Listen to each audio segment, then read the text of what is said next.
பிரியாணி செய்கிறது எப்படின்னு பார்க்கலாம். ஃபஸ்ட்டு எண்ணெய் ஊற்றிக்கோங்க. அப்புறம் வெங்காயம், பச்சை மிளகாய், தக்காளி இதெல்லாம் போட்டு நல்லா வதக்கிக்கோங்க. நல்லா வதங்கணும். நல்லா வதங்கணும். ப்ரௌனிஷ் கலர் வரும். அந்த அளவுக்கு நல்லா வதங்கணும். நல்லா வதங்கிட்டு சின்ன வெங்காயத்தை 1க்கு 2ஆக மிக்சியில் அடித்து அதையும் போட்டுக்கோங்க. அதையும் போட்டு நல்லா வதக்கிடுங்க.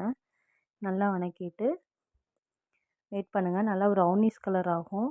நல்லா ப்ரௌனிஷ் கலர் ஆகும்போது நல்லா வதக்கி விட்டுருங்க. நல்லா வதக்கிட்டே இருங்க. இப்படி ரொட்டேட் மோடில் நல்லா வதக்கிட்டே இருந்தீங்கன்னா இதில் பட்டை, கிராம்பு, ஏலக்காய் இதெல்லாம் எண்ணெயிலே போட்டுருங்க ஃப்ரெண்ட்ஸ். ஃபஸ்ட்டு நெய் கொஞ்சம், ஆயிலு, அப்புறம் தேங்காய் எண்ணெய் இது ஊற்றிடுங்க. இது வீடியோவில் கிளிக் ஆகலை. அப்புறம் பட்டை, கிராம்பு, ஏலக்காய், பச்சை மிளகாய் அதுவும் போட்டுருங்க. அப்புறம் வெங்காயம் போட்டு இப்படி நல்லா வதக்கிடுங்க. வெங்காயம், பச்சை மிளகாய் இதுவும் போட்டு நல்லா வதக்கிடுங்க. நல்லா வதக்கிட்டே இருங்க. நல்லா வதக்கி விட்ருங்க ஃப்ரெண்ட்ஸ். அப்புறம் இஞ்சி பூண்டு போட்டு அதுவும் நல்லா தேவையான அளவு இஞ்சி பூண்டு போட்டு அதுவும் நல்லா வதக்கி விட்ருங்க. இது மட்டன் பிரியாணி. நல்லா வதக்கிடுங்க ஃப்ரெண்ட்ஸ். இதுவுமே நல்லா இன்னும் கொஞ்சம் நேரம் நல்லா வதங்கணும். அந்த ரா ஸ்மெல் போகிற வரைக்கும் நல்லா வதங்கணும் ஃப்ரெண்ட்ஸ். அப்போ தான் பிரியாணி நல்லா டேஸ்ட்டாக இருக்கும். இப்போ தக்காளி போட்டுருங்க. தக்காளி போட்டு அதையுமே நல்லா வதக்கி விடுங்க. தக்காளி நல்லா மசிகிற அளவுக்கு வதங்கணும். இந்த மாதிரி நல்லா 1க்கு 2ஆக குத்தி விட்டிங்கன்னா நல்லா வதங்கிடும். இது பட்டை, கிராம்பு தூள். இதுதான் பிரியாணியோட சீக்ரெட் பொடினே சொல்லலாம். முஸ்லீம் வீட்டிலலாம் இதுதான் யூஸ் பண்ணுவோம். பிரியாணியோட சீக்ரெட் பொடி பட்டை, கிராம்பு, ஏலக்காய், சோம்பு, கசகசா, பிரியாணி இலை இது எல்லாமே நல்லா ட்ரை ரோஸ்ட் பண்ணி அரைக்கிற பொடி அது. இது மிளகாத்தூள் தேவையான அளவு போட்டுக்கோங்க. போட்டு நல்லா வதக்கி விட்ருங்க. நம்ம ஏன் பட்டை, கிராம்பு பொடியை எண்ணெயில் போடலைன்னா, எண்ணெயில் போட்டால் அது கரிஞ்ச ஸ்மெல் மாதிரி கொடுக்கும். அதனால தான் இப்போ நம்ம தக்காளி மேலே போட்டிருக்கோம். நல்லா வதக்கிட்டே இருங்க ஃப்ரெண்ட்ஸ்.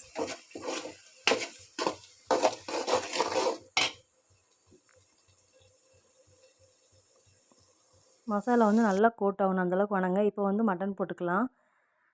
மட்டன் போட்டு மட்டனுமே நல்லா அந்த மசாலா மட்டனில் பிடிக்கணும். அந்தளவுக்கு நல்லா வதக்கணும். அப்போ தான் பிரியாணி நமக்கு நல்லா டேஸ்ட் கொடுக்கும்.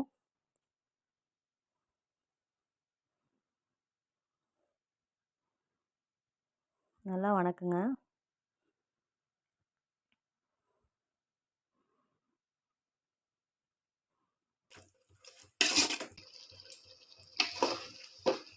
நல்லா அடிகனமான பாத்திரத்தில் வச்சு இந்த மாதிரி நல்லா வதக்குங்க. நல்லா வதக்குனீங்கன்னா அது சேஞ்ச் ஆகுறது அதாவது மட்டன் சேஞ்ச் ஆகுறது உங்களுக்கே நல்லா தெரியும்.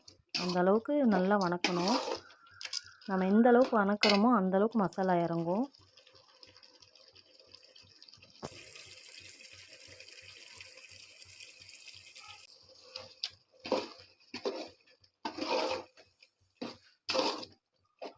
நல்லா வதக்குங்க ஃப்ரெண்ட்ஸ்.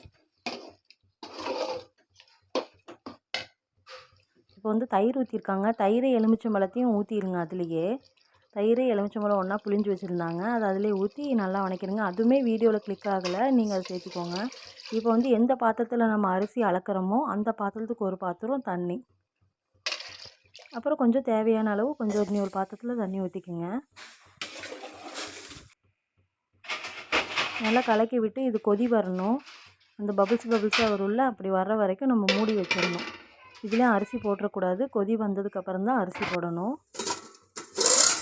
பாருங்கள் லைட்டாக கொதி வந்திருக்கா. இந்த டைமில் புதினா மல்லி கிள்ளி நல்லா வாஷ் பண்ணிவிட்டு அதையும் போட்டுக்கோங்க. இப்போ பாருங்கள் ஃப்ரெண்ட்ஸ் நல்லா கொதி வந்துருச்சு. இந்த டைமில் நம்ம அரிசி போட்டுடலாம்.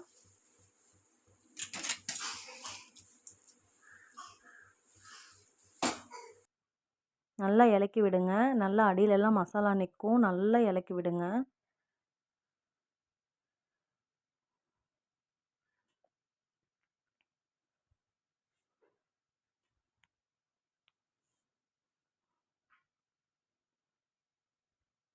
இப்போ பாருங்கள் நல்லா கொதி இப்போ அரிசியுமே 3/4 பதத்துக்கு நல்லா வெந்துருச்சு. நல்லா இலக்கி விடுங்க ஃப்ரெண்ட்ஸ்.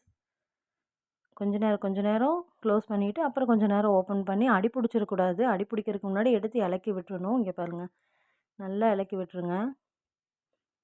இப்போ முக்கால்வாசி வெந்துருச்சு.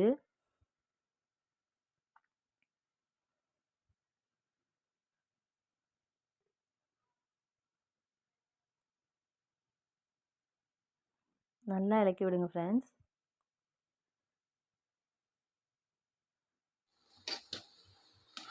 பாருங்கள், டம் போடுற தண்ணியெல்லாம் வற்றி டம் போடுற ஸ்டேஜ் வந்துருச்சு.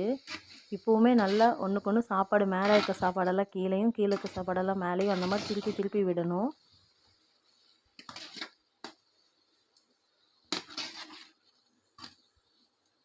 எப்போவுமே பிரியாணிக்கு வந்து ஃபுல் ஃப்ளேமில் தான் இருக்கணும் அடுப்பு. சிம்மில் வச்செல்லாம் செய்யாதீங்க. சிம்மில் வச்சு செஞ்சீங்கன்னா அந்த ரா ஸ்மெல் வந்து சீக்கிரம் போகாது. எப்போவுமே வந்து ஃபுல் ஃப்ளேம்லேயே வைங்க. இப்போ டம் போட்டுடலாம். டம் போட்டாச்சு.